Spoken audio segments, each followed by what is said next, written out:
Welcome to our channel Around the World with Dua Mumtaz. Today we are going to visit Alaska Jewish Museum in Anchorage City, Alaska, United States of America. If you like our informative video, please click the like button and share with your friends, and don't forget to subscribe our channel and hit the bell icon so you will receive timely notification whenever we uploaded new videos. Let's get started. The history of the Jews in Alaska began before the Alaska Purchase in 1867. Jews from Imperial Russia lived there periodically as fur traders, and a Jewish community has existed since the 1880s. The Klondike and Nome gold rushes attracted Jews to Alaska to seek their fortunes as miners and businessmen and resulted in the first organized Jewish communities. In the Nazi period, Jewish refugee resettlement in Alaska was seriously considered by the government, but after facing backlash, never came to be. Alaskan Jews played a significant role in business and politics before and after statehood, and have included mayors, judges, senators, and governors. Today, there are Jews living in every urban area of the state. In the 1850s and 1860s, during the time of the Russian America colony in Alaska, Russian Jewish fur traders working for the Russian-American Company had commercial ties with the Jewish community in San Francisco. After the United States purchased the Alaskan territory from Russia in 1867, some San Francisco Jewish miners, merchants, fur dealers, and traders moved up to Alaska. At the formal transfer of sovereignty in Sitka, Jewish soldier Benjamin Levy lowered the Russian flag and raised that of the United States.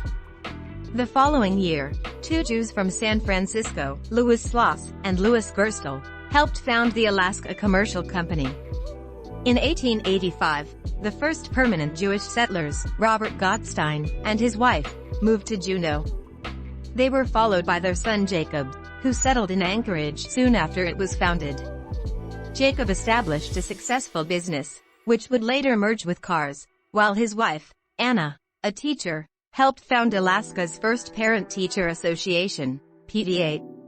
When the Klondike Gold Rush took off in 1897, a number of Jews were among the fortune seekers. At one point, up to 200 Jews were living in Dawson City. Where the first Jewish religious services in the territory probably took place. Sid Grauman of Grauman's Chinese Theater was among the Jews living in Dawson during this period, and spent his youth there with his family. A Jewish cemetery in Dawson that was created during the rush, Beckheim, was rediscovered in 1998. Jews also ventured to the Nome Gold Rush that began in 1899. In 1900, Sam Bales, brother of prominent Alaskan pioneer businessman Isidore Ike Bales, arrived in Nome with the first tour in Alaska. After hearing about the discovery of gold, 19-year-old Max Hirschberg biked the 1,100 miles, 1,800 km, from Dawson to Nome in 10 weeks, despite freezing temperatures and extreme weather. Frontier lawman Wyatt Earp and his Jewish common-law wife Josephine Earp earned a fortune running their successful Nome-based saloon, the Dexter, during the peak of the rush. In 1900, around 60 Jews attended Rosh Hashanah services in Nome. Jewish community in Fairbanks was first organized by immigrant Robert Bloom in 1904. Between 1904 and 1910, during the Fairbanks Gold Rush, there were enough Jews to have regular High Holy Day services. In 1908, the Fairbanks community formally organized Congregation Bikur Cholim, and the Clay Street Cemetery still has a Jewish section dating back from this period. Following the Gold Rush, there were few Jews remaining in Fairbanks other than Robert Bloom and his wife, Jessie, who came from Ireland in 1912. They continued to be the driving force in the Fairbanks community, Jewish and otherwise, for decades. Jessie Bloom started the first Girl Scouts chapter in Alaska in 1925. Robert Bloom was among those who helped establish the base that became Fort Wainwright, and was among the founders of the University of Alaska.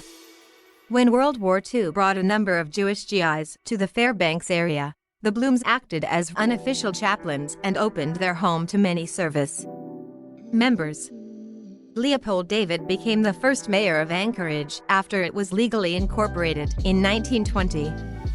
There are at least 4 mountains named for Jews in Alaska. Mount Rapinski, after Solomon Rapinski, Mount Neuberger, after Richard L. Neuberger, Mount Applebaum, after Samuel Applebaum, and Mount Gruning, for Ernest Gruning. Additionally, the Gerstel River was named for Louis Gerstel. Thanks for watching. I hope you enjoyed this video. We will see on our next video, and we'll explore new places of Anchorage City, Alaska, United States of America.